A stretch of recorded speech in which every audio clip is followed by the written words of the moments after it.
Hai, Assalamualaikum warahmatullahi wabarakatuh. Kembali lagi dengan saya Bidan Juju di Ngobrol Pagi ya. Ngobrol pagi kali ini Juju akan cerita tentang masih seputar ibu hamil. Ini tentang tanda bahaya kehamilan. Apabila dirasa ada 6 tanda bahaya, ada 6 tanda bahaya kehamilan ya. Kita sebagai ibu-ibu muda harus tahu tanda bahaya apa aja untuk kehamilan, karena emang kita harus mulai aware dengan kehamilan kita. Maksudnya sekarang itu segalanya, kata saya juga segalanya itu udah canggih. Kita bisa dapatkan informasi-informasi itu dari sosial media ya, atau emang dari seperti jenis Google, YouTube dan yang lainnya gitu kan. Banyak yang menjelaskan tanda bahaya kehamilan. Untuk apa? Karena kehamilan tuh unik, Bu. Tidak semuanya lurus-lurus saja, tidak semuanya aman-aman saja. Ada tanda bahaya yang harus kita waspadain sebagai ibu hamil ataupun yang mau hamil ataupun yang emang belum menikah pun tidak apa-apa. Kita tahu tanda bahaya itu untuk sebagai kita pengetahuan kita gitu kan. Tanda bahaya apa aja sih, Bu, gitu kan. Iya. Ada 6 tanda bahaya yang saya sebutin tadi. 6 tanda bahaya itu apabila terasa salah satu gitu kan, kita sebagai yang punya badan harus aware dengan kesehatan kita. Jadi ketika ada salah satu timbul tanda bahaya kehamilan pada diri kita, kita harus mulai berkonsultasi dengan bidan atau misalkan ke puskesmas atau ke klinik terdekat atau memang ke fasilitas kesehatan yang lainnya untuk mengkonsultasikan apa yang dirasakan dan nanti mencari solusi bersama ya. 6 tanda bahaya itu salah satunya adalah muntah terus dan tak mau makan. Dia itu muntahnya terus menerus. Sebenarnya kehamilan itu dianggap wajar ketika emang salah satu tandanya itu dengan muntah. Tapi apabila berlebihan sampai tidak mau makan, itu adalah salah satu tanda bahaya. Berarti kita harus aware, kita harus melakukan apa? Konsultasikan dengan bidannya. Harus melakukan apa dan seperti apa gitu. Karena emang bidan itu adalah provider yang akan membantu, yang akan menjadikan sahabat-sahabat ibu gitu ya. Sahabat-sahabat ibu mulai dari kehamilan sampai melahirkan sampai punya balita, itu adalah bidan adalah tempatnya untuk sharing gitu kan ya. Jadi ibu jangan ragu untuk sharing ke ibu bidan ketika emang mengalami salah satu tanda bahaya kehamilan gitu. Yang satu itu, yang pertama itu adalah muntahnya terus menerus. Dia muntah terus menerus. Terus dia tidak mau makan, tidak mau masuk sama sekali makan gitu. Sebenarnya kalau muntahnya hanya sekedar disebutnya morning sickness atau emang pas pagi-pagi bangun, itu tidak masalah karena emang itu hal yang wajar karena perubahan hormon. Jadi emang terjadilah si muntah itu. Tapi apabila berlebihan, itu adalah suatu tanda bahaya. Yang kedua adalah demam tinggi. Si ibu hamilnya itu ada demam tinggi.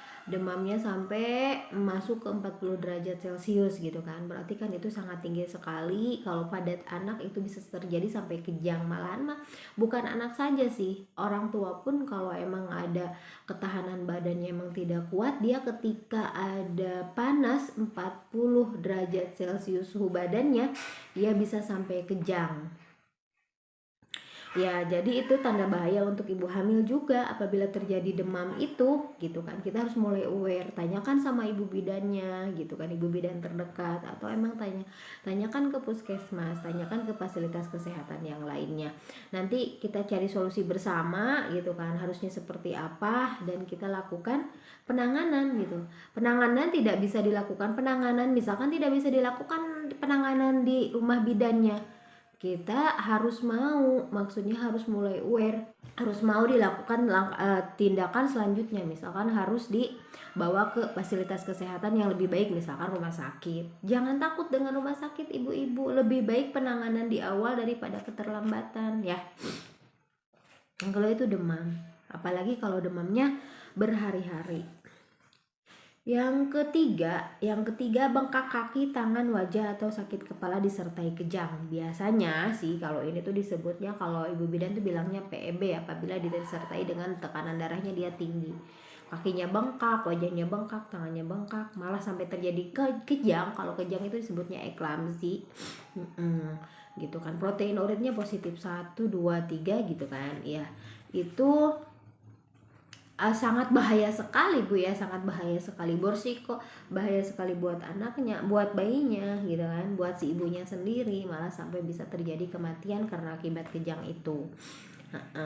Jadi bengkak kaki, tangan sama wajah itu adalah bahaya gitu, adalah bahaya. Berarti kita harus mulai aware untuk selalu konsultasi dengan provider kita atau ibu bidan.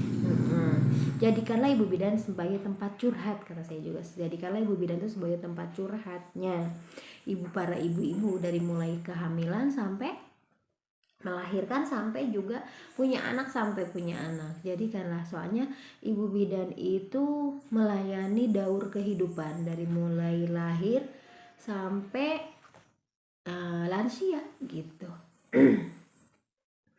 Yang keempat, janin dirasakan kurang bergerak dibandingkan sebelumnya. Ya, pergerakan janin itu normalnya berapa Bu? Pergerakan janin normalnya itu 10 kali dalam 2 jam. Itu minimalnya ya, minimalnya. Karena emang ketika usia 5 bulan itu janin udah sangat aktif sekali. Bayi kita itu dalam perut udah sangat aktif sekali. Nah, makanya dia itu sedikitnya itu 10 kali dalam 2 jam pertama. Makanya apabila dirasa janin kita pergerakannya rada berkurang gitu, mulai konsultasikan sama bidannya. Nanti akan ada pemeriksaan awal, pemeriksaan dasar. Kalau emang ibu bidannya bilang lakukanlah USG, jangan takut melakukan USG Bu Ibu, lakukanlah USG. Langsung kalau ibu bidannya misalkan lakukan pemeriksaan ke dokter spesialis, jangan takut ketemu dokter spesialis. Kata saya juga lebih baik penanganan di awal daripada keterlambatan gitu kan. Kenapa ibu bidan menyarankan untuk melakukan USG? Berarti kan ada keraguan, ada kekhawatiran di dalam dirinya. Ini khawatir kehamilannya kenapa ya gitu kan, dia harus membutuhkan jalan keluar selanjutnya gitu. Yang ke-5 adalah perdarahan pada hamil muda dan hamil tua. Ketika perdarahan pada hamil muda itu disebut abortus. Abortus itu ada beberapa tahapan. Abortus itu apa sih? Keguguran ya. Kalau pada hamil muda usia sampai 20 minggu itu masih termasuk keguguran. Tapi kalau di atas 20 minggu terjadi perdarahan, itu berarti ada perdarahan yang lainnya, bukan masuk ke keguguran ya. Apabila hamil tua ada yang disebut plasenta previa dan yang lainnya.